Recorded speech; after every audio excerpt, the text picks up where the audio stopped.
बीड जिल्हा कारागृहात संतोष देशमुख हत्या प्रकरणातील आरोपी वाल्मिक कराड याला व्हीआयपी सुविधा पुरवल्या जात असल्याचा आरोप धनंजय देशमुख यांनी केला होता।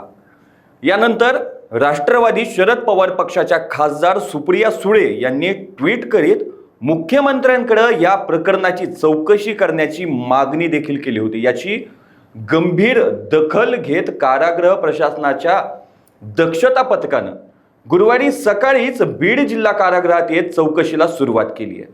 पुणे आणि छत्रपती संभाजीनगर येथील दक्षता पथकांनी 2 स्वतंत्र चौकशा केल्यात। या कारवाई दरम्यान आरोपी कराड असलेल्या बॅरेक जवळील सर्व सीसीटीव्ही कॅमेरे तपासून DVR जप्त करण्यात आलाय। तसेच व्हिडिओ कॉल आणि ऑडिओ कॉलच्या ठिकाणचे सीसीटीव्ही फुटेज तपासून गेल्या 3 महिन्यांचा संपूर्ण डेटा ताब्यात घेतलाय। आता या प्रकरणी अधिकारी व कर्मचाऱ्यांसह जवळपास 8 ते 10 जणांचे जबाब नोंदविण्यात आले आहेत।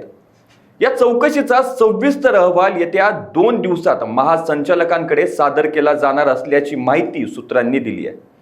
वारंवार होणारे आरोप आणि चौकशीमुळे बीड जेलमधील अधिकारी व कर्मचारी पुरते वैतागलेत। ॲप, फोन, व्हिडिओ कॉल व भेटीच्या ठिकाणी कर्तव्य बजावण्यास कर्मचारी नकार देत आहेत। काही जण तर बदल्या करून घेण्याच्या तयारीत आहेत। कराडला टार्गेट करण्याच्या नादात कर्मचाऱ्यांना मात्र नाहक त्रास होत असल्याचं एका कर्मचाऱ्यानं पथकाला सांगितल्याची माहिती आहे। अशाच ताज्या अपडेटसाठी लोकाच्या टीव्हीला सबस्क्राईब करा आणि लाईक करायला विसरू नका।